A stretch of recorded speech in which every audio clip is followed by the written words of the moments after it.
Who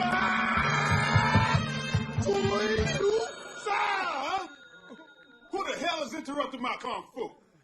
StayReadyBoxing on YouTube. You ain't gotta get ready if you stay ready. You ain't gotta get ready if you stay ready. Stay ready been down with me since day one, baby. Stay ready, let's go, baby. Already. Bliss on the beat, baby.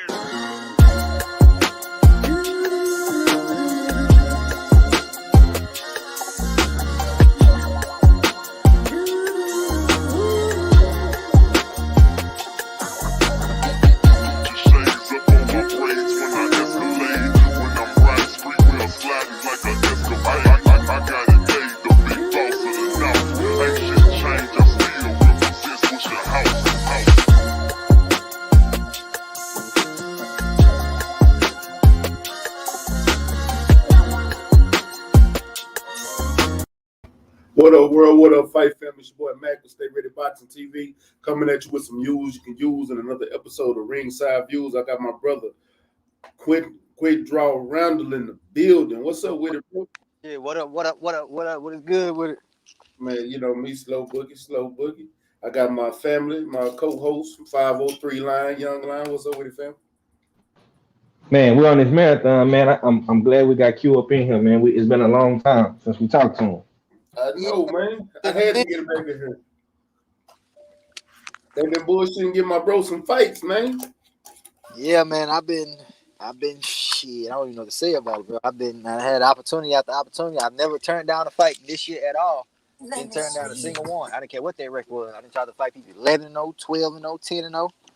And shit, they all chose otherwise. So Yeah. But shit, it's gonna come through. It's gonna come through. Shit, you heard anything new on any potential? hell no, I ain't heard a fucking peep. So what I was supposed to have coming up, Eddie Hearn asked my manager I want to fight one of his guys that was 11-0, dude from New York. I can't remember his name. So we was like, yeah, hell yeah, we'll take that fight. I didn't care that he was 11-0. I seen what he had, and I was like, yeah, it's a perfect dub for me. He's gonna look real good on my resume. So we took the fight. We told Eddie Hearn, yeah. We never heard back from him. So my manager reached out to him. Dude posted that he's not even fighting 147, and he's going down to 140. And I was like, ain't this a bitch? So and I was getting on some real gritty shit because my manager, he ain't been on this, like, he said he been trying doing this and trying to do that. And get me wrong, I don't have a manager by contract. This is who I'm working with, who I got representing for me. And so he has Xander signed. You know, Xander signed with Top Rank. Yeah. So about to be prospect of the year. So I felt like my manager wasn't doing a good enough job as far as moving me. So I was like, man, fuck it. You got Xander. Let me fight him. Let me fight Xander on his next fight. And once I beat him, give me that contract with Top Rank. But he wasn't trying to let that happen. He won't even let me spar that kid. So Damn. I'm at the point right now. I don't give a fuck who else you got on your stable. It's me against the world. Like, so. And I thought you. Well, I remember. What's the offensive lineman for the what was the offensive lineman for Trent? Yeah, Trent. I thought he was your manager at one point, and then you moved to this new guy. I was fucking with Trent, man, bro. Trent thorough nigga, man. I fuck with Trent 100%, but Trent be so busy with his own football career. You see what I'm saying? So he didn't really have time to run the boxing business himself. So he had this other guy named James Cooper running it for him. Cooper running his boxing. Me and James had a fall a lot, and I don't like the way he do business, and so that's why me and Trent not fucking with each other no more. It's nothing that Trent did. Like, I fuck with Trent thoroughly. Like, that's my nigga. Like, I ain't got nothing bad to say about him. And he did a lot to help me out, but Coop was really doing some underlying shady shit. And so, yeah, I just decided it came to the point we finna throw blows. And so, and I know how I get. Once we go to that far, it's every time I see you. Oh yeah. Oh, well, you just left it alone. I ain't mad at you shit. But I didn't reach out, bro. I didn't reach out to everybody. I done had Kate talk to Sammy Watkins. I've had Regis. I had Regis talk to that maybe Freddie Roach didn't be doing them shows out of the wild card gym. I forgot what it's called. Shit, I forgot the name of them shows they be throwing out of the wild card gym. They be televised fight too on FS1. I tried to get one of them cards. Well, Regis tried to give me one of them cards. The same people who deal with Kenny Sims, they trying to get me on cards. Bro, I've been trying, bro. I didn't reached out to several people. Like, man, I've been trying, bro. It ain't from the lack of not trying. I give you that. That's a damn show. I've been trying my ass off. So hopefully we got somebody listening in that can tap in with you.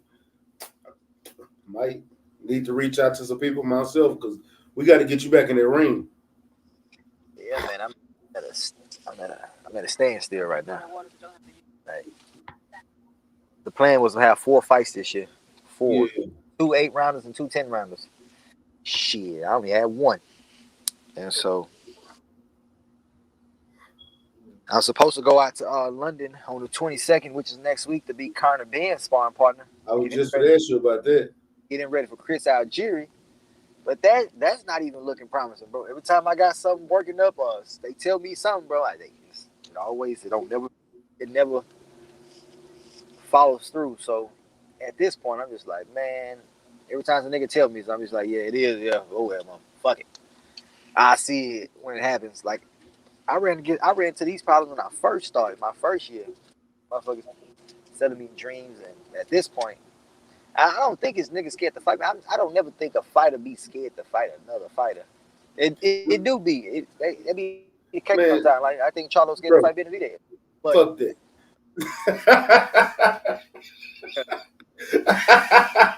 I knew your ass was gonna bring that shit up.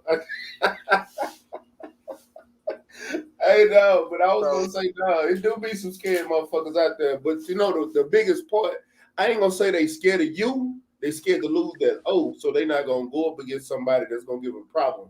They rather go the easy route nowadays.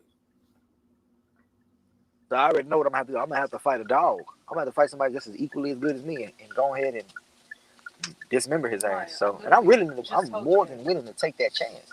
I can't get them to take that chance on themselves. Like, shit. Like, I'm like, God damn, nigga, what the fuck I gotta do? I know you can't get Blair Cobb in there right now. And see, if I'd have had the 4 fights like I was supposed to have this year, I could have got his ass next year. So now I'm moving fucking molasses slow, but everything's gonna work out the way it's supposed to be. I'm exactly what God want me to be. So with that being said, I'm just gonna keep training, and when something come up, I'm gonna be ready. Well, I know besides all that shit, you good? Everything going your way right now? Because I've been seeing you in the gym sparring everybody. You just got through sparring Adam Milan. You've been over there sparring with A-League and everybody at Main Boxing Gym. You've been at Jay Prince beating everybody up. Nah, but I've been going so good. My only person who really give me good work, bro, in Houston, besides Darwin and Marquise, be my 2 best work, and my Regis. Them 3 give me the best work. I'm always looking to get work from them, though.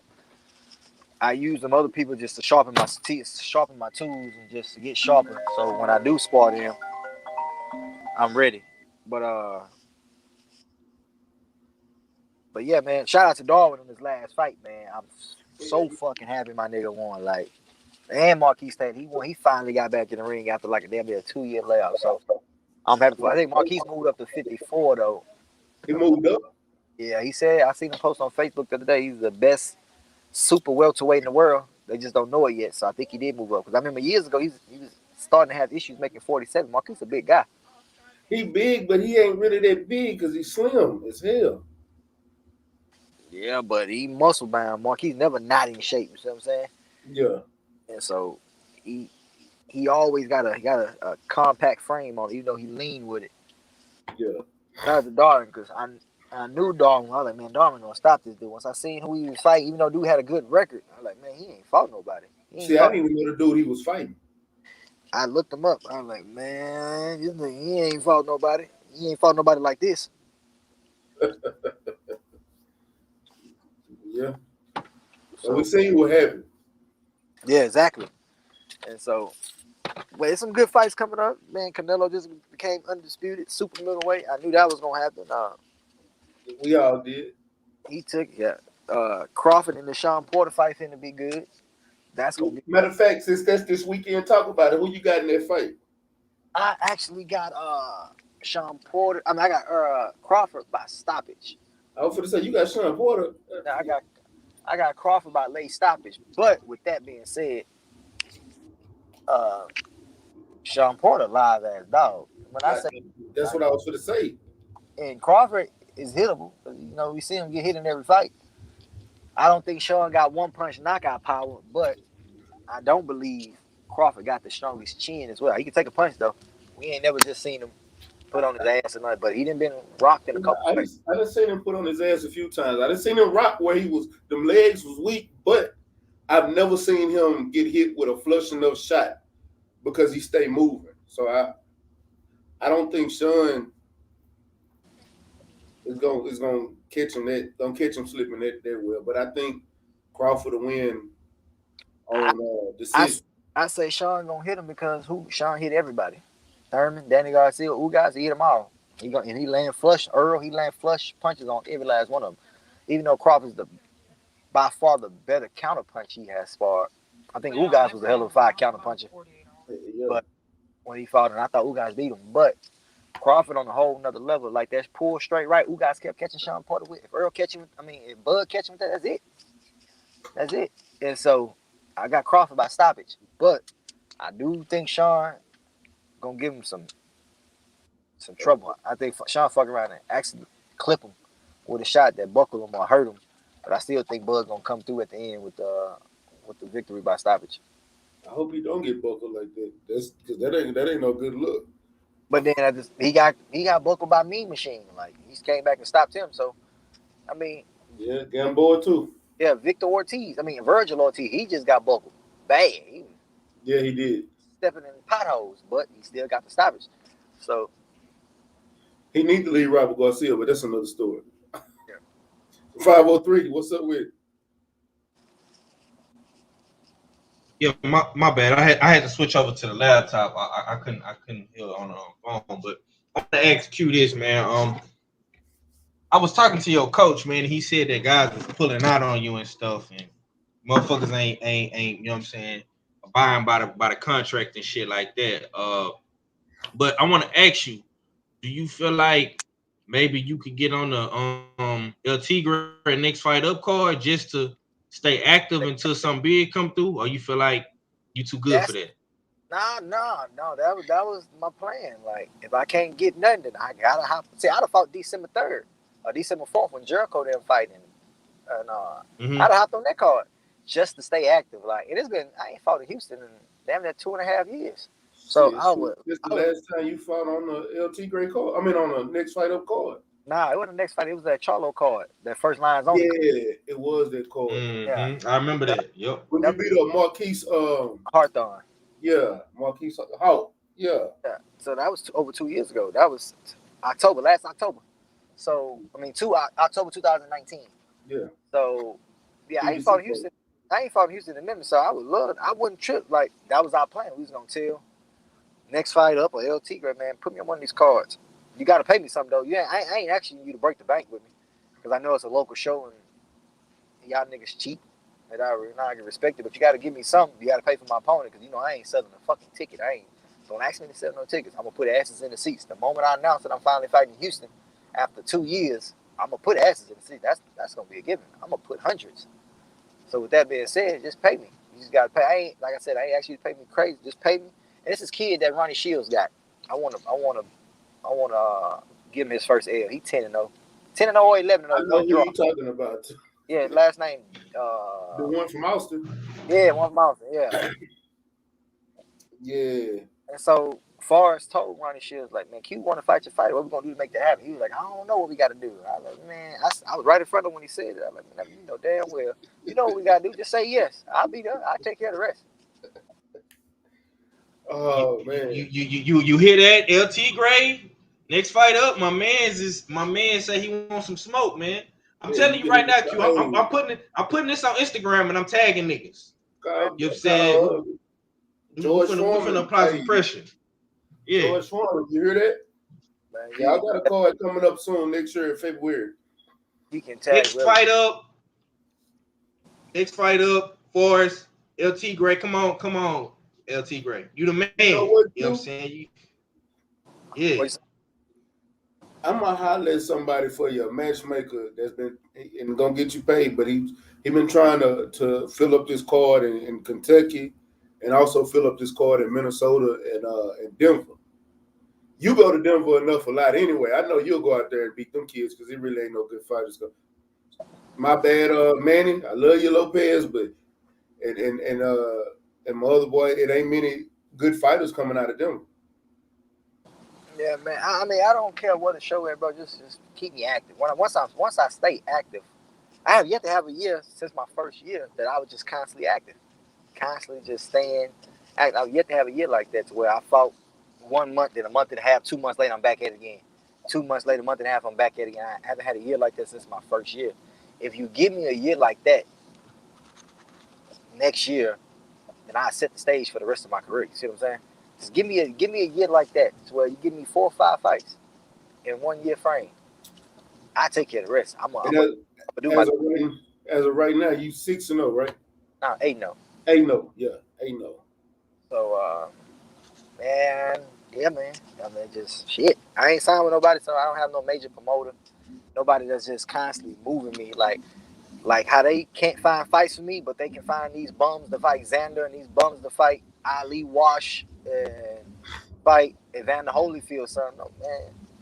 Yeah, you can find people to fight them, then you can find motherfuckers to fight me because they got the name. You see what I'm saying? They got better records than me. They got the name. Evander Holyfield, son. Xander, he 11-0, 12-0. If you can find fighters for guys like that, then shit, you shouldn't have no trouble finding a fighter for a guy like me. I'm gonna shine like new money. I'm gonna do probably better than them, but hey, shit. Hey, bro, I don't know why. Hey, I think I got this. I got to go this Bernard Hopkins route / Winky Wright, but it's cool. Whatever, Marvin Hagler route, but it's whichever route I got to go, I'm gonna get there. It just You frustrating. might just have to just say fuck it and just start calling these fighters out live. You got a big following behind you anyway. Yeah, but I don't like talking shit to niggas, bro, unless they say something to me first. You know me, I'm a joker. I like to play. I like to fuck around and joke with people and laugh and joke. But the moment you start talking trash, oh, it's up. You didn't unleash the beast. You didn't open a whole new level. But I don't like to initiate. You see what I'm saying? Like I'm never just oh yeah. I tell them like, but I'm at that point where I'm finna start tagging niggas. Like, look, I'm gonna beat every last one of you niggas' asses. Every last one of you, I'm gonna mop the floor with you niggas. But I'm almost at that desperate stage where I gotta start calling people out, and I don't like calling people out. That's just not my style. That's what I was saying. You know what I'm saying? Like what's that kid from Philly? His name Paul Crow. I tried to fight Paul. Well, I thought he was still signed to Marshall Kaufman, so I hit Marshall up. I said, "You still got Paul? I want to fight him. Let's set up a fight for the next Triller card." He's like, "Man, I ain't got him no more. He signed with somebody else, and he's finna fight another card." I was like, "Oh shit." You should have asked Marshall to get. Marshall would have paid you to come fight on one of his cards. Man, I hit Marshall up. And I told Marshall, I sent him my number. I said, "Man, give me a call." He seen the message. He never gave me a call. And probably because that bridge for me and Coop got burnt because we got into it, him and Cooper like fucking butt buddies. So that being said, he probably don't want to fuck with me because of Coop. But I mean, it is what it is. So like I said, bro, I done reached out. To several people, bro. Even that Pro Bellum shit, the one Regis just signed with, I reached out to them too. They sent me something to my Instagram, told me to fill it out. I filled it out, never heard back from them. So Regis said he put a word in for me with them too, but they never got back to me. So. And I remember you said you talked to Eddie Hearn. What was they talking about? Nah, my man just talked to Eddie Hearn about me fighting on the Tiafimo card, fighting his fighter. He asked me if he want to fight his fighter. His fighter was 11-0 from New York. I was like, all right, bet. We'll fight him. We'll go to New York and fight him. But his fighter didn't want to take the fight, so he went down to 140. So I was like, oh, shit. So Eddie Hearn should have another fight. Tell him put Josh Kelly in front of you. Hey, he was on my bucket list, but then he got stopped by the dude. I was like, oh, shit. Wow. Go ahead, 503. Avanesian, yep. He ain't lying. Have you thought about adding somebody to the team like another manager like Jay Prince or somebody that got a real big, you know what I'm saying, thing going with Top Rank? Man, listen, bro. I've always said this. I ain't got no but respect for Jay. Number love. Every time I see him, we talk, we shake hands. Like he speak to me. Like Jay grew up with my uncle and my daddy's and my auntie, so he know my entire family. But I say this and I say this all the time, man. I've been dominating Houston, bro, in the amateurs for a long time. Like for a long time. It ain't a fighter in Houston that don't know my name. Damn it, in Texas that don't know my name and know that I've done my thing in the ring with a lot of fighters, a lot of good fighters. But if I'm not gonna come to you and ask you to help me out when you sign outside fighters, you know what I'm saying? Like the whole stable of fighters, which is some cold fighters, they my brothers. I love every last one of them. But it's outside niggas, you see what I'm saying? Like I'm born and raised in Houston. You ain't come from me, so I ain't finna ask you to open your mouth. Like I feel like at that point, you don't want to fuck with me. You know I'm here. At this point, like for whatever reason, I may not have the style that he like, or I may be a little up in age than what he preferred because he got a lot of young fighters. He got a lot of bulls. Shit, he tried to sign Big Baby Miller here. Can't be the age. Yeah, I about to say that, and he had Brian Jennings, and he older than you. He still got Brian Jennings. Both them guys. He ain't had. He still got Brian Jennings. Right. Yo. You know what I'm saying? He got Brian Jennings to fight with Rivas, but Brian Jennings ain't want to take the vaccine and go to Canada. So I mean, shit.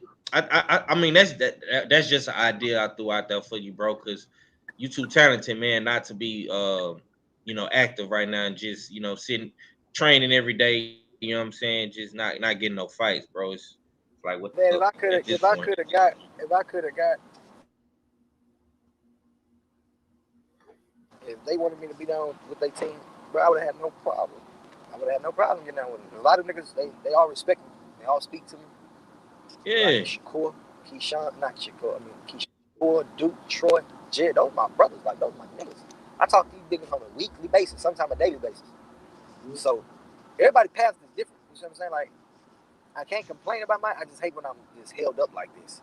So I don't have time to waste. Right. You know what I'm saying? So I just be wanting to stay active. Like I don't care if it's a bullshit fight. Just keep me active. So when I get that big fight, when I get that fight that they call a step-up fight, I'm gonna shine like new money. So because the greater the threat, the better I am as a fighter. When the threat is minimum, and that's my problem. That's always been one of my problems. The threat is minimum. I'm gonna take care of you. But when the threat is great, all my skills come out. Like I'm sharp as a tack. Like I don't fuck around. So I'm gonna be honest with you. You might have to start knocking boys out, man. I know you love to just show off your skills and the pot shots and the combinations, but what did you? Huh? I don't know what he was saying, but I was talking to my son. My bad, bro. Oh, you good? But yeah, started getting back on notice because it seemed like motherfuckers is. I'm just saying like there are people they scared of you, bro. Period. Whatever the case may be, you might have to go. Like I said, I hate to say another man be scared of me, bro. I hate to say shit like that, but even though sometimes that may be the case, this is a warrior sport. This is a sport that they fight for. So I don't ever like to say a man be scared. Now, I may say his team or his managers or his promoters them may be scared. Like, we don't want that fight. Hell no, not right now. Which is a sense of worry, which is a sense of fear. But I think we all gladiators. I think we'll fight anybody at any given time if it's right. So I just. Sure? Do you feel like you blackballed or something, or blacklisted in the way? I don't feel like I'm blacklisted because I haven't crossed any. I haven't burnt no bridges with nobody major. You know what I'm saying? Like I haven't burnt no bridges with nobody. Nobody that got enough power to sit here and say that they can fuck me on all networks with the Top Rank, with the PBC, with the Zone. There's nobody that powerful unless you talk about Floyd Mayweather or Bob. And there's nobody that powerful. So, and everybody has their preference. Like, I like this kid, so that's what I'm gonna fuck with. Like nobody. And then the top promoters are always going at each other's neck anyway. So there's no such thing. I don't think a fighter can be blackballed in boxing. I don't think it's impossible. Unless everybody's coming together and say, we're just not going to get this motherfucker here a chance. But it's impossible for one fighter to be blackballed by the whole, because there's so many different promoters, there's so many different managers. So if you've been held by the WBC because you not being the mandatory, the WBO, the WBA gonna come through the IBF or the IBO. You see what I'm saying? So I That's don't what believe in such. you might have to do some slick shit and just say fuck it. Go to the IBO and tell them you want to start pushing for theirs and tell them to start setting you over fights. Man, I only do You something. don't have to pay them sanctioning fees, but you might have to go IBF. I think the IBF route is the best route anyway, but you might have to go one of the routes. I'm gonna go one. I'm gonna do something, bro. Like, bro, I'm gonna pray on it, bro. Let God guide me. Something gonna come, bro. I only train right now. I'm only training 4 or 5 days a week. I'm not training full throttle like I'm getting ready for a fight because I've been doing that all year, and the fights keep getting canceled. So I have to stop, let my body recover before I start back training crazy again. I went to Colorado training high altitude. That fight got canceled. So I'm at the point where I damn near would have been overtraining if I'd have kept it up. So How was your hand? my hand's better. How many fights got canceled, bro? My fight, I was supposed to fight on Top Rank in May. I was supposed to fight a dude named Fozzy. He was a gold medal Olympian from Kazakhstan at 140, 9-1. He lost to Michael Fox. And that was the fight I needed. That was my big break. I said, yeah. I was talking to my coach. He was talking about, yeah, he's perfect for me. He got the perfect record. He got a hell of a resume as an amateur. He's 9-1. He's a European. He's a Kazakhstan. Like, you know, a lot of black people don't like fighting people from Kazakhstan and Uzbekistan because at first they was like fighting because they thought they was just like Mexicans until they got in the ring when they started getting their ass stopped. And so, but I got experience fighting him. I fought them before. I sparred them before, so I didn't have no fear when they asked me did I want to fight. I'm like, yeah. So let's do it. But he couldn't get a visa in the country, and to this day he still can't get a visa. And I don't know why, because he's been to America before. He had a visa here before, but for some reason he can't get one now. And I probably think because he's a general, he's a sergeant in his army out there, so that's probably another reason too. But for whatever reason, he's having trouble getting in America. But that was my break right there. That was the one I needed. And then I was supposed to fight on Mikey Garcia's card because they were supposed to have been in Texas and San Antonio, but they relocated it. That didn't go through. And then the Eddie Hearn shit, when Eddie Hearn asked my manager personally, would your kid fight this kid? Eddie Hearn said, let me ask him. He texted me and asked him. He told him, yeah. He told Eddie Hearn, yeah. But that shit never came to fruition either. So, bruh, I mean, I'm keeping a positive spirit. At this point, I'm just like, shit. Damn. And at the end of the day, bills gonna always come around. I don't give a damn what time of day it is, what tragedy is going on in your life. Bills wait on no man. Facts. Nah, you right, bro. Nah, I feel like you gonna definitely get another opportunity. It's not coming as fast as you want it. You know what I'm saying? And I feel like I was talking to Troy a couple days ago, and I feel like y'all era, you know what I'm saying, even though you're a little bit more older than them, y'all era is like the new golden era of boxing. Like it's a bunch of dudes that's coming from, you know what I'm saying, y'all Olympic class that's finna get ready and take over. And I feel like you right with them, you know what I'm saying?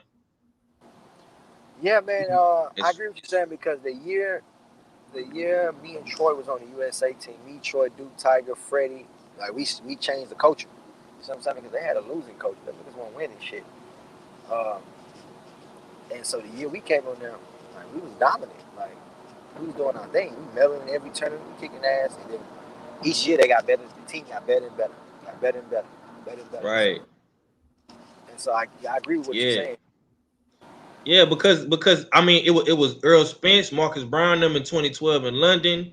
Then you had the 2016 with Shakur, and then after that it was y'all. So it's like, you know what I'm saying? It like y'all kept that USA boxing shit going, and it's like all y'all pro now, all y'all undefeated, and y'all doing y'all thing. But it's like they more active than you right now. But I feel like you definitely gonna get your opportunity. You know what I'm saying? No, Even if you have to, yeah. Go ahead. I set the wave for Houston when it came to fighting internationally because wasn't no elite males on the USA team. Jenny was the only chick that had been on the USA team and doing her thing, but nobody was still hunting for that number one spot like that. But when they seen me, when I won national, when they seen me traveling around the world fighting and winning, man, I started that shit. I started that trend. That started that. Did you go to Pan Am? Yeah. Our Pan Ams was the Continentals. I was silver medals. Like it's the same thing. The Pan Ams and the Continentals are the same thing. I medal silver. Okay. I got a silver medal in that. So I started that wave of the shit. Like I pulled strings for niggas to get on the team and everything. Like Mike Angeletti, he'll tell you. Like I put his name. Yeah, even Mike. Yeah. Yeah. I pulled so many. I was supposed to interview Mike yesterday. I was maneuvering shit to get bro on the team because our 114s we had was having trouble making weight. So like we need another 114. At the time I'm the team captain. I'm like, I got a guy that y'all can use. His name Mike Angeletti. He's tall, he's athletic, he can fight. So it was like, okay, call him and tell him we want to bring him down. So I like, I bet. So I hit Mike up. I say, hey, bro, I put a word in for you to call you. Next thing you know, he was down there the next week. And so he was able to experience training in altitude. Then he went down to Nationals and won it.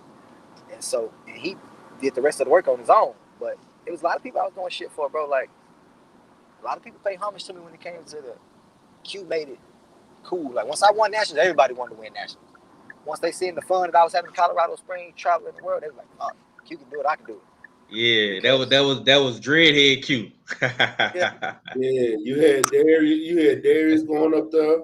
Jarvis is over there with Team USA now. So yeah, I made that shit hot, like.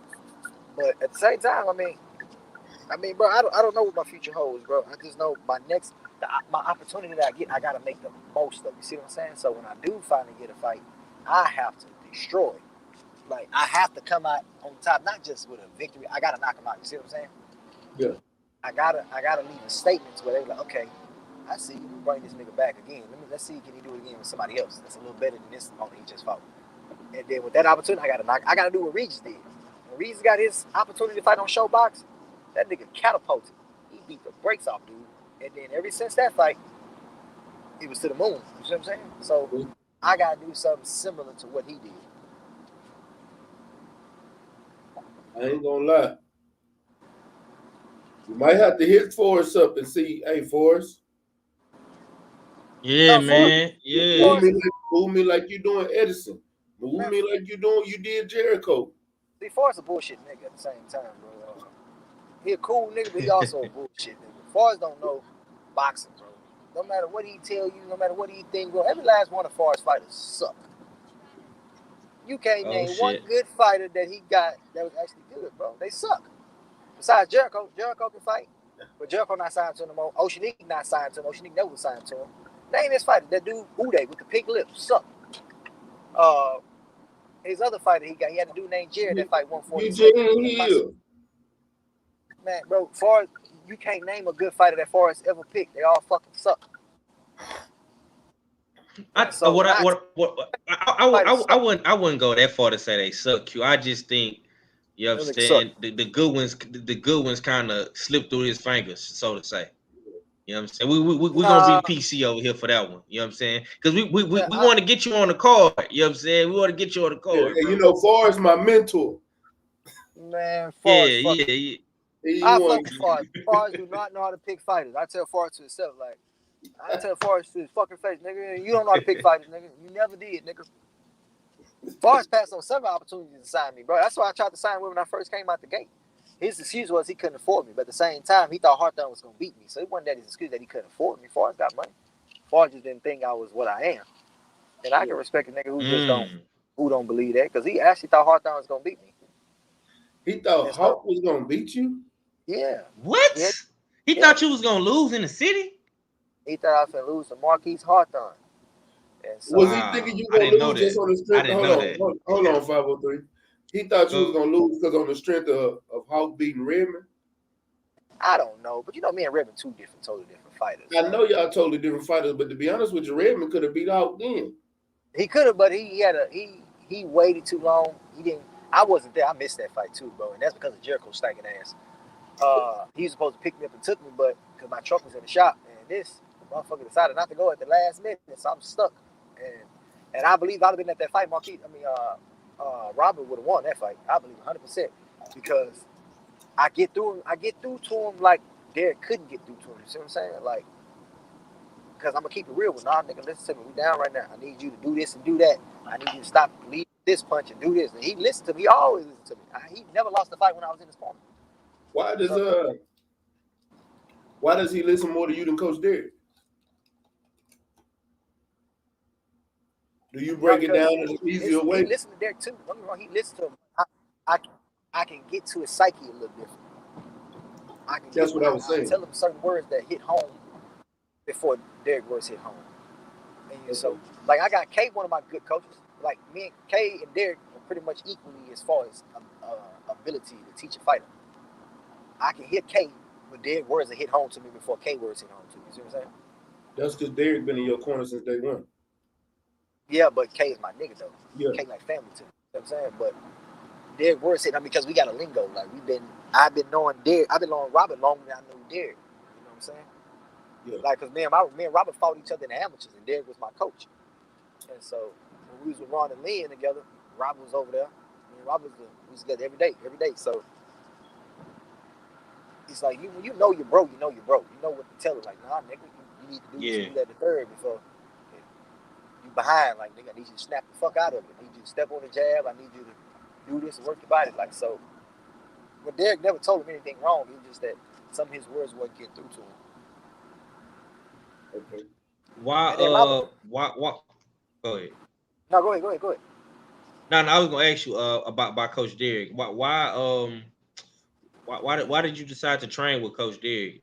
He got a great boxing mind for sure, but do you think some people might not like the fact that you with him? No, I don't think so about that. I mean, I'm with Coach because when I got out of prison, he was the only coach in it. Well, he wasn't the only coach in the area. My son's uncle and aunt, my pretty much my baby mama, little brother and sister, was training with him. And I've been knowing them kids since they was like 5 and 6 years old. I've been knowing them since they was babies. And so I've been knowing them their whole life. And so when I heard that they was boxing, I was like, oh shit, that's what's up. So I went to the gym to check them out, and they was cold as shit. I mean, nice. So I was like, okay. So I was like, I'm gonna train with this guy. It was either him or David Donis. And so I was like, all right, I'm gonna train with him, see how it goes, see how it work out. And pretty much what I did, because I pretty much had to fight for his attention, because, you know, I'm a kid that's fresh out of prison. I'm 21 years old. I'm loud. I got a lot of tattoos and shit. I'm talking shit. Like, I'm cocky. But then he got this girl named Julianne and Jason Garcia, who's brothers and sisters that are youth, they're young. So their possibilities are endless. These little motherfuckers cold. Maybe one of them even lost a fight.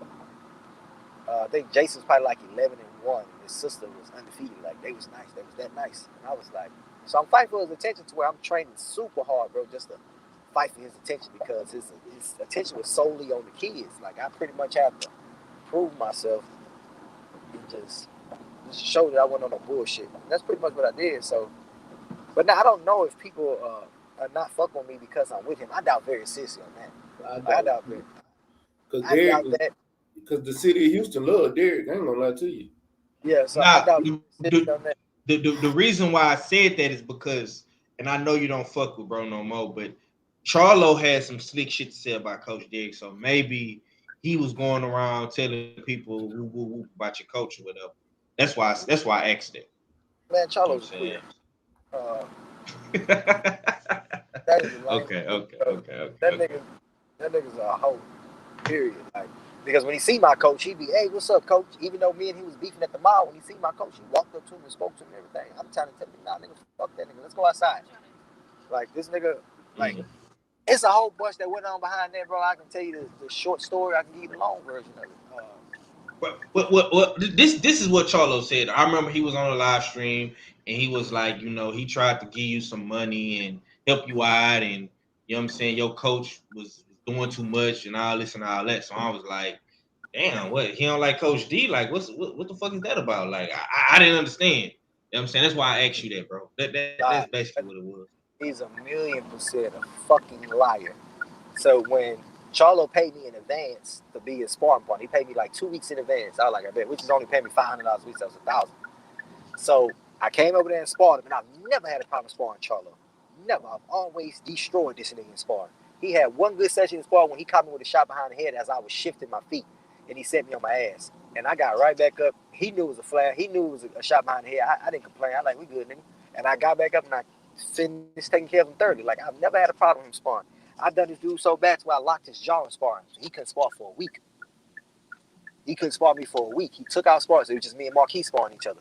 And this is when this Marquise is my witness. He'll vouch for you, tell you, like, locked his jaw. And I was doing him that dirty. To where, okay, so he paid me in advance for 2 weeks of sparring. This is when he was getting ready for Tony Harris. I hurt my hand. It was my shoulder or my hand or something in the first week of sparring because after I sparred him, I hurt my hand in sparring because after I sparred him, I ended up sparring Burley because Burley was down there. That's why Burley jammed my shoulder. And so I had to take off for a week. He was telling me, him and his uncle was telling me, man, go ahead and take off for a week or so, bro. Get your shoulder right and then come back. I was like, okay, bet. So this whole 2 weeks had passed. And I'm like, my shoulder was good the next week. But when I called his uncle said he's not sparring right now. I said, all right, bet. Well, let me know when he's sparring. I'm going to be there. In the meantime, I'm training at my gym. He's like, all right, bet. So I'm training constantly. I'm like, man. So I hit the nigga up the next week. I say, bro, is he sparring? His uncle lied to me. Nah, he's not sparring yet still. I'm like, all right, well, shit, let me know. Just let him know I'm still training. Just let the nigga know I'm not sitting around doing nothing. I'm ready to spar with him. Just let me know.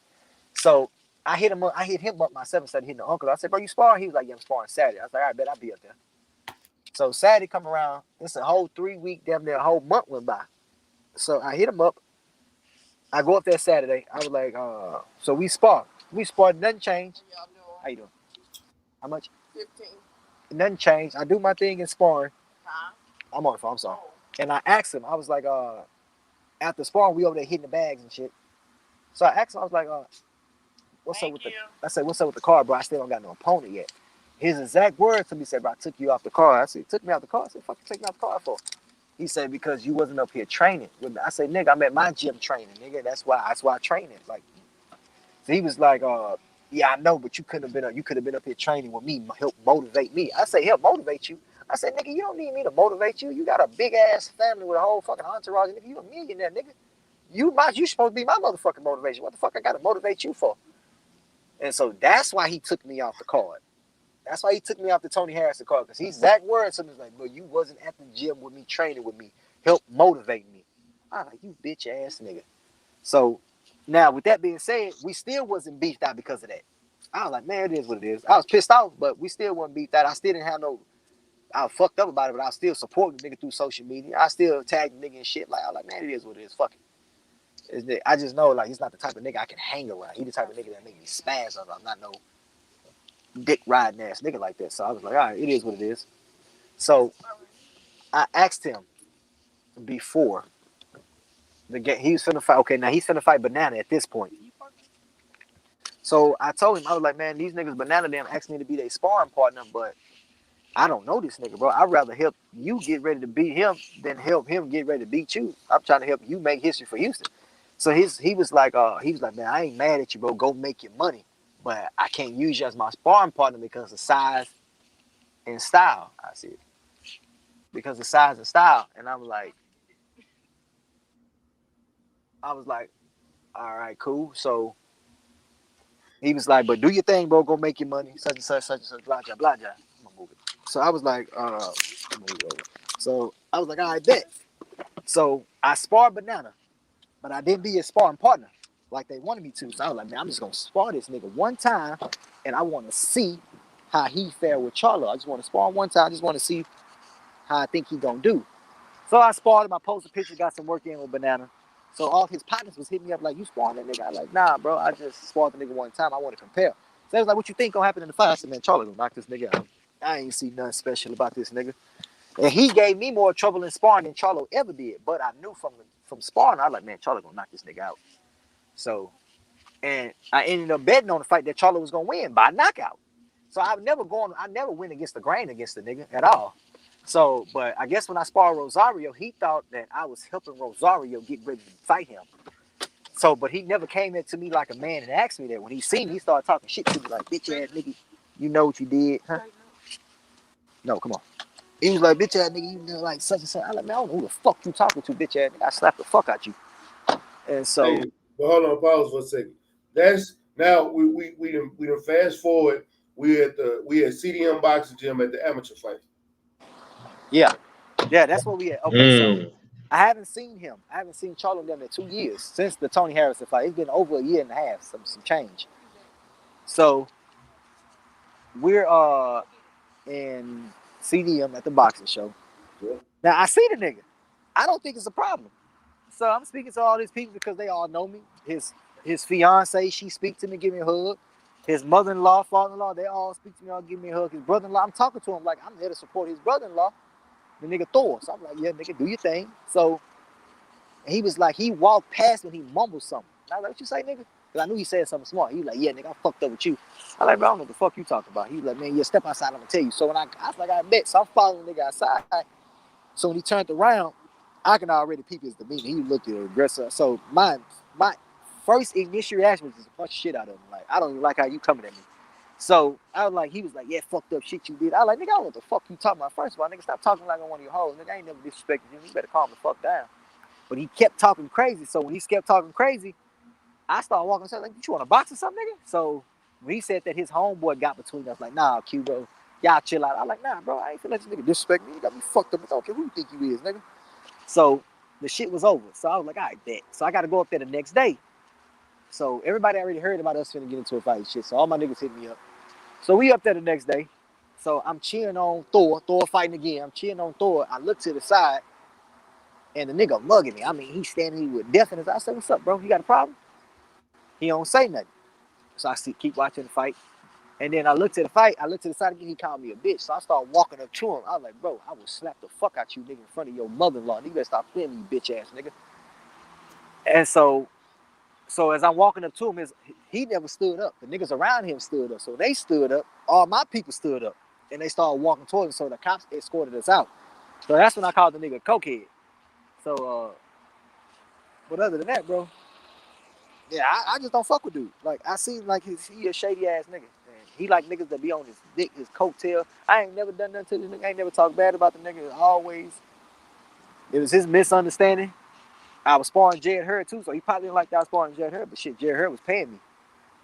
You don't pay me for shit. So I'm not finna be around you hanging on your every fucking word thinking you finna give me a handout. Nah, nigga, I'm gonna work for mine. So, hey, it is what it is. I don't give a damn. Whenever I see this nigga, it's up. I don't give a fuck where we at, nigga. If you got it on your chest, nigga, if you want to do something, what the fuck we at? It's going down. Do you think the situation could be squashed if he come at you like a man? Yeah, Just, that's it. you know, That's it. You know what I'm saying? That's it. Because at the end of the day, it's a misunderstanding because he thinks otherwise than what the fuck actually happened. So it's a misunderstanding. But I thought y'all talked after that. No, we didn't. The nigga never came at me with respect. He never came and said, bro, holla at me, right? What's going on? Like, he never said nothing, bro. Come talk to me, bro. Like, I'm feeling some type of way about this and that. So he never came at me like that. Never, not one time. Then he was lying to me. Somebody, he knocked me out. I'm like, you ain't nothing. I'm cussing this wife out on fucking Instagram. Like, bitch, you motherfucking lie. Like, I ain't had nothing but the utmost respect for her. Until she hopped up and said something like, he knocked you out in camp. That's why he took you off the card. You a motherfucker on my son's grave, bitch, you lying. Like, nigga ain't never knocked me out in sparring. So, nah, but if he done came at me like a man, like, I think it's past that point because I done cut the bitch out. Like, but y'all are real disrespectful, bro. He extremely disrespectful. The same shit that he said that you heard, like, I'll kill you and your bitch. Yeah, shit like that get you slapped, nigga. Like, hey, I want people to understand because I said this before. Like, I like the Charlo brothers as boxers, but ain't nothing street about them. They not from the streets. Like, they grew up boxing. Yeah, so some words you say, bro, can get you fucked off. They daddy is a street nigga. Kevin, but not them. Man, daddy a crackhead. Yeah, I'm not trying to. I ain't trying to put Kevin business out there like that, man. I fuck with Kevin. Fuck them niggas. They all a bunch. They all a family. They all stick together. So fuck them all. Yeah. Man. Like, it's okay. no love and respect for me towards them niggas. None whatsoever. Hey, but you know, hey, kind of let people know what the temperature is with Houston and the Charlo brother. because it ain't just you that's got a problem with him. It's the city. Man, listen, bro. He made a comment like a month ago and said broke ass people always got something to say or something about the fame. Broke ass, no. At the same time, it's us broke ass fans that pay for your fights, nigga, that make you rich. You see what I'm saying? It's us it's them 9 to 5 people that got regular jobs that make you rich, nigga. Them broke ass people the ones you talking about. That support your funk ass when you fight. They go buy your tickets, you bitch ass nigga. So nah, bro, he don't like niggas in Houston, bro. Niggas in Houston who box know them niggas for hoes. They ain't never kept their word about them. The niggas be wanting niggas to kiss their ass. They be doing whole shit and sparring. They be doing a lot of dirty and sneaky shit. So niggas do not fuck with them. The coaches don't like them because they disrespected to the coaches. Like the coaches are they fucking Arab boys. Or if your fighter beat his fighter, they be want to fight you and talk crazy to you and shit like that. Like outside of the gym, do shit like that. To where his fighters pulled out guns on niggas in the parking lot of Golden Glove at the CDM show. They did. What's the little swole nigga that be with Fred? Deuce. Dude, yeah, the one that does MMA. He was about to get into it with him. Well, no, he wasn't about to. He got into it with him. The Laws broke it up. Yeah, like them little niggas do some whole shit, man. He condoned that shit, though. Like, nigga, why would you have your fighters? Why would you tell your fighters be cool with your fighters pulling out guns on niggas in a parking lot at an amateur show? What's for kids? Nigga, they lost. Nigga, it's an amateur fight. This ain't the end of the world. They're not getting paid for this shit. One of the biggest issues I had was what he said with Reggie Jackson. Yeah, like Reggie Johnson, I mean. Reggie was like, how you doing, champ? How you doing? Oh, no, you a broke ass nigga. You broke. You ain't got no money. Like, I hear a bunch of wind. I can't hear you, champ. I say Reggie walked up to him like, how you doing, champ? What's up? Extended his hand to him. This nigga Charlie, oh, nah, you old broke ass nigga. You ain't no, you a broke ass. He's saying all types of ignorant, negative shit. Like, bro, when we was at that show, every coach and fighter in there wanted to jump on this nigga, bro. Even the kids. Even the kid, they was ready to break this. They was ready to jump on this nigga. And a lot of them was giving me, a lot of them was following my lead as far as that. But at the same time, I felt bad because nobody ever seen me get out of character like that, bro. I don't like that. I like the way my image is. I like the way my image is. So I hate for a nigga to bring me out of character. But at the same time, I'm not gonna let nobody talk to me crazy. I'm not gonna let no nigga disrespect me. I'd tear this bitch up and down before I let that happen. With that being said, bro, we know like the story, the backstory of the Cholos and shit like that. But do you think Houston boxing need another fighters or more fighters coming out of the city? You know what I'm saying, to represent the city the right way? Because obviously they dropped the ball with that. Yeah, most definitely. I'm just gonna be me. I'm gonna do it. Mike Angelady gonna do it. Darius. Oh, please hang up. I'm following you guys. We say, hold on one second, y'all. All right.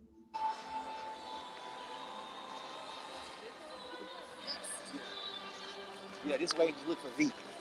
So yeah, I mean, yeah, and I feel like it's gonna be me. I feel like I'm gonna start a new wave. That people can really just fall behind.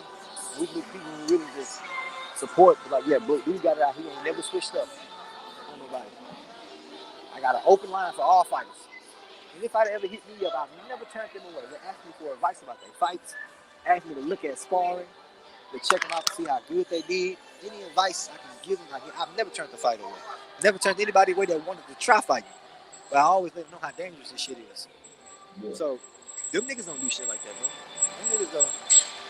Nah, I don't. But I don't knock what they've done in the sport. You know what I'm saying? Because I would love to do with some of the shit they've done in the ring. But outside of the ring, I'm moving a whole different lane. Like, I don't move like that. Right, it looked like you up there at the NRG. What the hell you doing at the stadium? I'm with my girl right now. We at this Disney on ice shit. Oh shit. Yeah, so but nah, we good though. Okay. Yeah, man. Let me find out. I'm finna start hearing some Disney songs singing some Aladdin. But them niggas move different because look at Earl. Earl got fighters at his gym that he keep on cards like Burley. He put Burley on cards. That other guy he got Martin. He got that Amir kid. He put them like he keeping his fighters on cards. Like even after they lose, bro, he put them on another card, give another opportunity. They lost that, but he put them on another card, give another opportunity. Big Adrian Monteru. Yeah, nigga, you ain't seen them Charlo niggas put nobody on no cards. You ain't seen them niggas. You don't see nobody ripping no goddamn Lions only fucking logos on no patches, bro, because them niggas don't give a fuck about nobody but themselves, bro. And then when niggas see how they want them to move around them, like BS boys and be on their nuts, niggas don't like that, bro. Niggas, ain't no thorough niggas gonna be like that for you. Like, niggas like, nah, bro, I'm not gonna do all that. You gonna fuck with me genuinely because you wanna fuck with me. Because you see potential in me, not because you want a nigga to ride your coattail and do this and do that. Nah.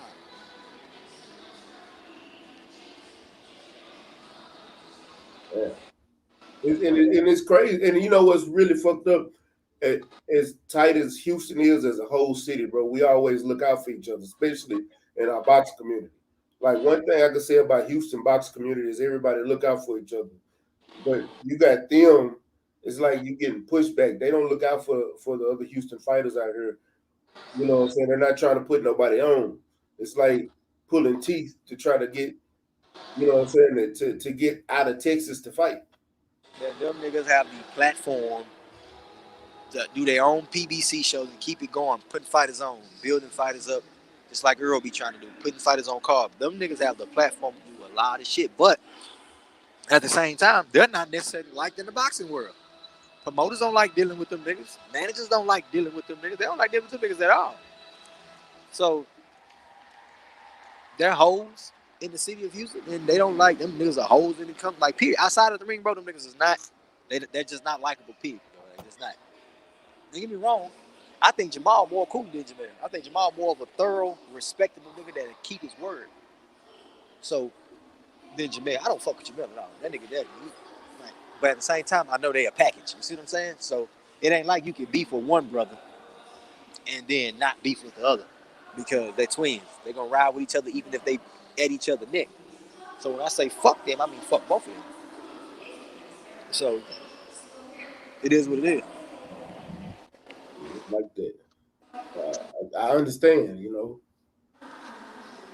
Man, I really hate it's like that, but you know, it's like that. But then you got on the other side, you got fighters like Regis who's trying to put everybody on. He's looking out for fighters like you. He's looking out for fighters like A-Leaf, Oshaki Fausto. Oshaki's up next.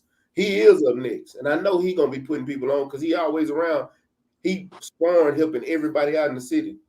But then you got fighters that's over there at J. Prince Gym, and I know Coach K going to help put people on. Yeah, man. Oh, Shock a real nigga, man. Shock ain't never turned me down for no work. Man, Shock get good work. And so, another thing, Regis do, like, man, I ain't getting nothing but respect for Regis. Nothing. I ain't never had nothing bad to say about the nigga. I fuck with him as a fighter, as a man outside the ring. He stay to himself. He don't do all that extra shit. He ain't looking for attention. He's just looking to fight. And now, like, another nigga, bro, I see, like, I mean, people who they are, people do their thing. I mean, look, I ain't never went against the grain with them niggas. And I'm never going to go against them. When they fight, whoever they fight, I'm going to root for them. Unless they fight Jed Hurd. I'm around my nigga Hurd, but whoever they fight, I'm rooting with them. Well, matter of fact, speaking of Jed Hurd, let's rewind to last weekend when at the Canelo fight, man. You mentioned what he said to Jed Hurd and his wife, his fiance, and you saw the reaction they got out of Jed Hurd. He grabbed Jamal, pulled him down, slapped the shit out of Mel, and then pushed Jamal back. And Jamal stopped, put his drink down, and then got rowdy. Jamel didn't do nothing. He ain't trying to come forward. Nigga, ain't no way you finna touch my face. Nigga, the moment you put your hands on me, nigga, we finna tear this bitch up. I don't give a fuck what cop there. I don't give a fuck who that, nigga. I'm finna knock you out and your bitch out. Y'all both going to sleep. At that point, nigga, it's up. Nigga, you put your hands, nigga, you slap me. Whoever you with getting beat up. Whoever you with getting beat up. So, with that being said, yeah, Jamal got to put his cup down. Nah, fuck that. They got to throw my cup in your face. That's your brother, too. Yeah, so Jamal was coming to Jamel's defense because Jamel wasn't trying to blow no smoke at all. that shit was clear. That shit was obvious. Yeah. But at the same time, he got a disrespectful mouth, bro. He got a disrespect. All that shit could have been avoided. The point of you saying I'm gonna kill you and your bitch. What was the point of you saying shit like the conversation? Yeah, bro. Yeah. Like it's boxing. So what's And he be trying to take it to some street shit like he a street nigga. No, nigga, you're not. But when you got money, bro, money make you feel invincible. It make you feel like a god. You got money like them niggas who pretty much had that coming up. You understand, like how the mental psyche work. When you coming from nothing and you reach heights that you never thought you were gonna reach before. You got 3 world championships, man. You got 3 titles around your waist. You #1 fighter in the division. Like you fight for M's now, for show M's. yeah. Like, Every time you step in the ring? Yeah, you starting to feel a little invincibility. Like a nigga can't tell you shit. Like fuck everybody. And so. And what's your thoughts on David Benavidez calling him Maul or pussy? Now, like I said, I give Maul way more respect than I give Jermaine. Is he scared to fight him?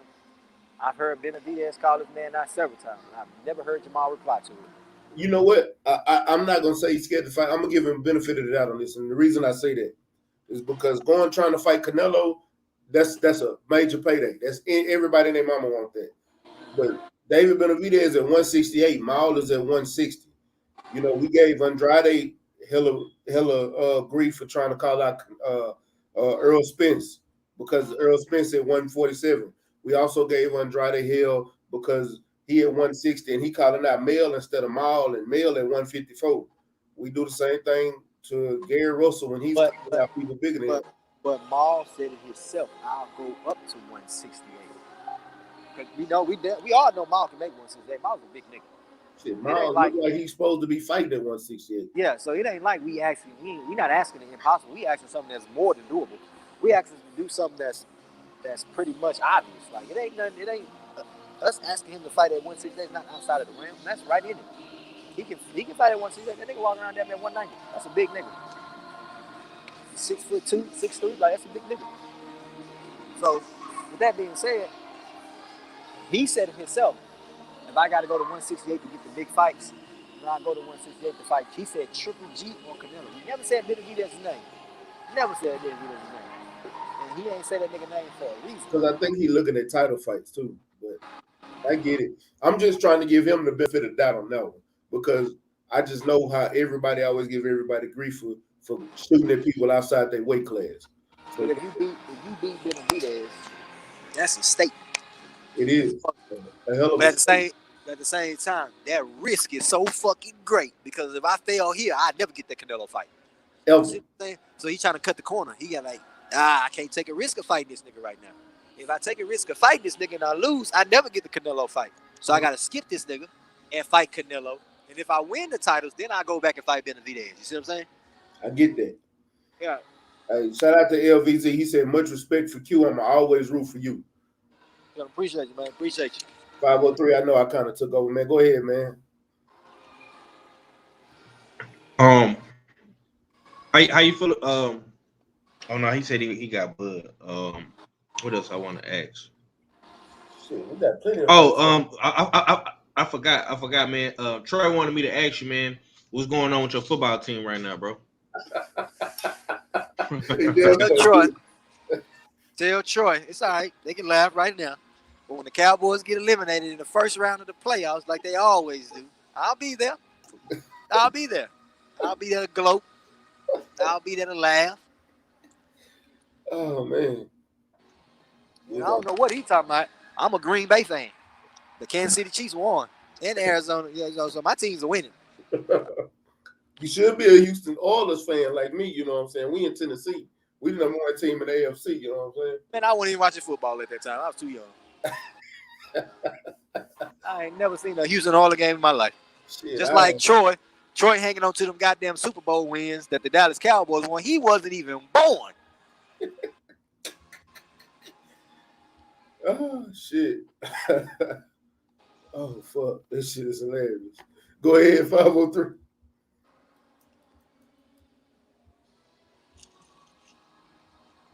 You there, 5? Hey, come back to me, bro. All right. Hey, Mike Angeletti fighting on Christmas, man. You ready to see? You ready to see little bro fight? Yeah, it's a good card. Kenny Sims on that card. Mike Angeletti. I like the way they're moving Mike. They're moving him constantly. Hold on, Kenny Sims is on the PBC card. Yeah, he on that one too. I thought he got signed by Top Rank. No, Top Rank tried to give him a bullshit contract, bro. Like they weren't giving him nothing really, bro. The contract they was getting was some bullshit. So they was one talking about that like they said they was. They weren't keeping their word. So yeah, Kenny on the Christmas card. Oh yeah, Kenny finna get paid too. Yeah. And Kenny on that card. And I think he going back though. And fight again like in February and be the headline. Yeah, so Kenny on his way up, man.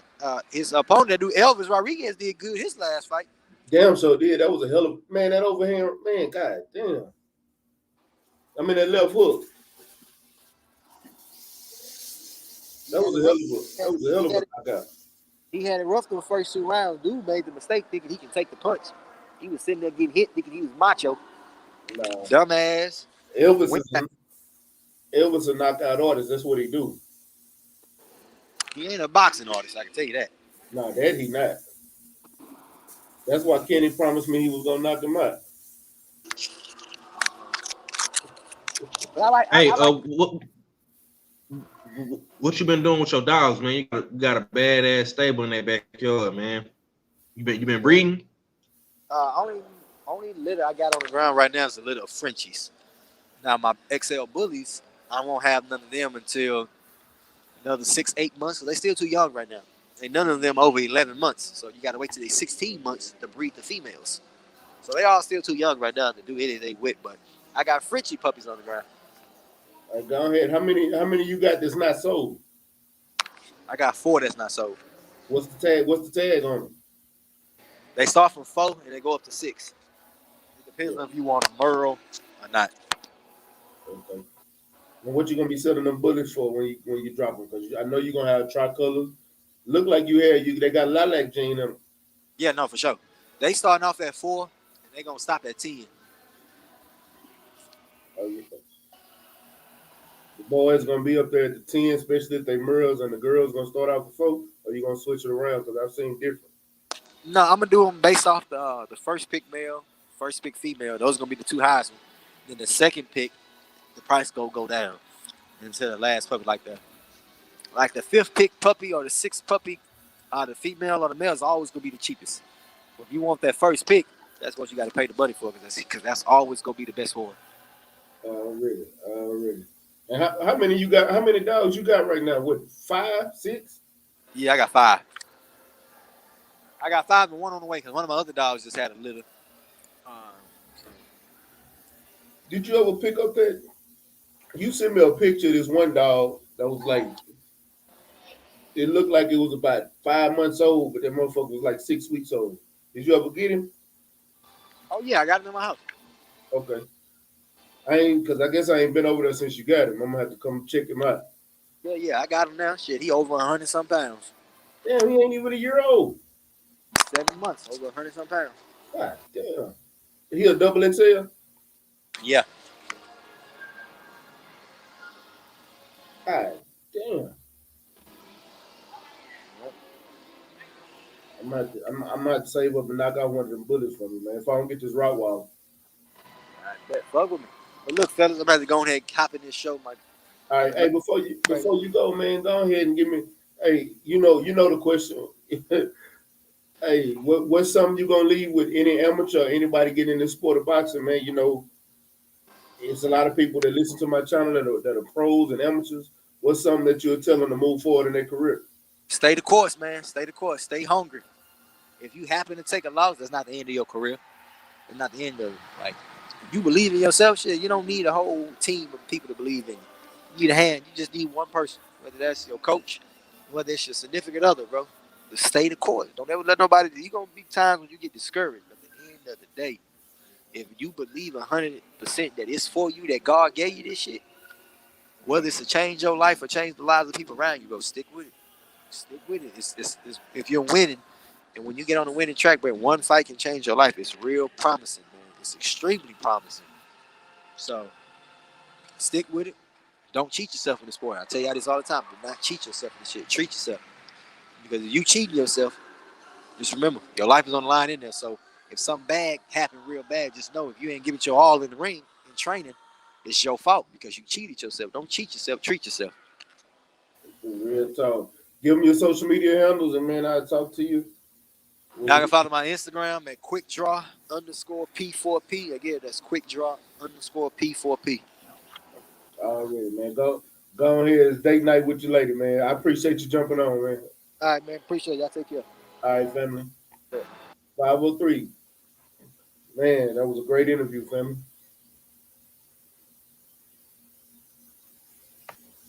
Man, much love. Can you hear me, bro? My internet been Yeah, I can hear going you. in and out the whole show. Oh, damn. I was saying Okay, that was okay. So, look, it was a great interview, man. It's a lot of stuff that Q talked about. I never Can you hear wanted me? to speak. Yeah, I can hear you. Can you hear me? Can you hear me? Yeah, man. I just want to say this, man. Yeah. You can't hear me? Yeah, I can hear you. Yeah. Can you hear me?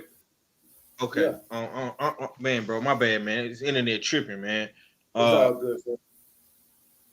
I'm about to fire Xfinity. They finna get fired for real. Well, Hey, I'm gonna say this, real bro. quick. I was gonna say, I'm gonna say Q okay, came through and said a lot that I've been knowing for a while. I never wanted to put that information out because I don't like putting a bad look on any Houston fighters. But I wanted y'all to hear it for y'allself. That's kind of why I brought Q on today. I wanted y'all to hear it from the horse's mouth and shit that's been going on in the city, so y'all can understand how the city actually look at the Charlo brothers. Like, we still root for them because they still put on for the city of Houston, but it's a lot of shit that's been going on the back end that's real fucked up, and I just wanted y'all to hear it for yourselves. 5.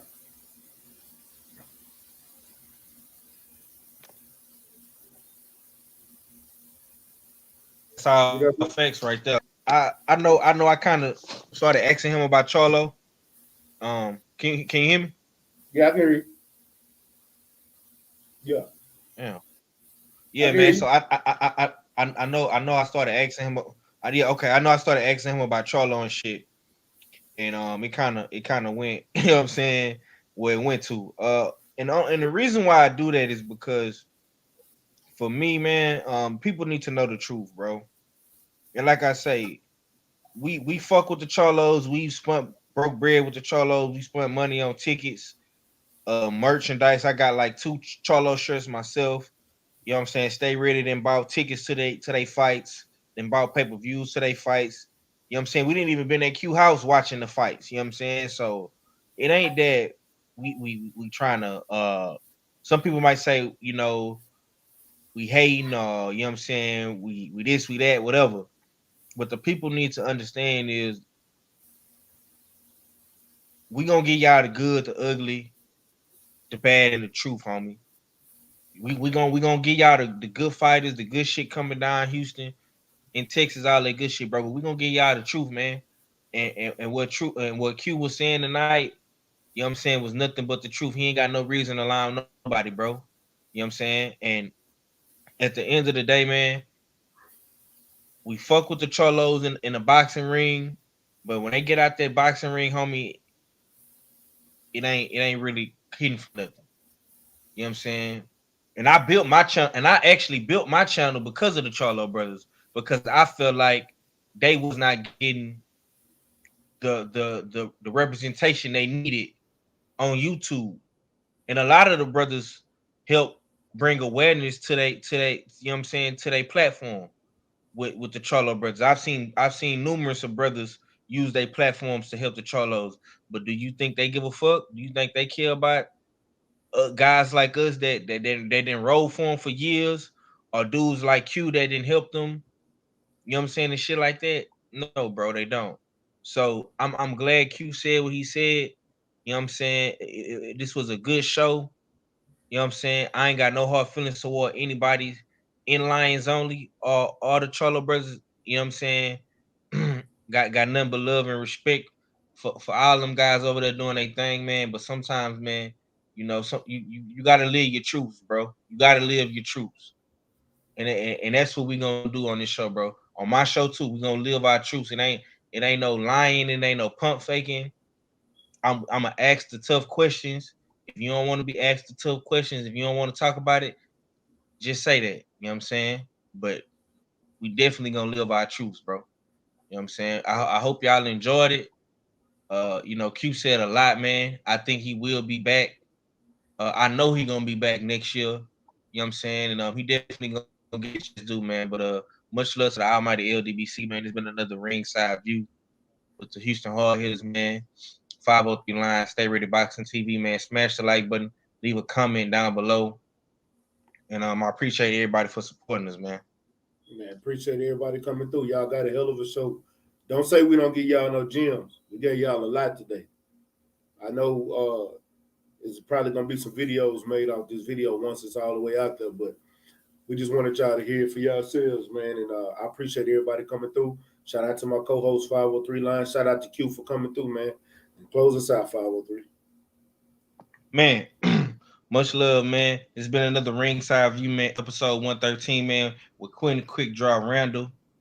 Man, he left a stain on your brain tonight, chat. I hope y'all enjoyed that. He ain't gonna just do what he did tonight on everybody's platform, man. He did that specifically for Stay Ready Boxing TV. You know what I'm saying? And I guarantee you probably won't never hear that again.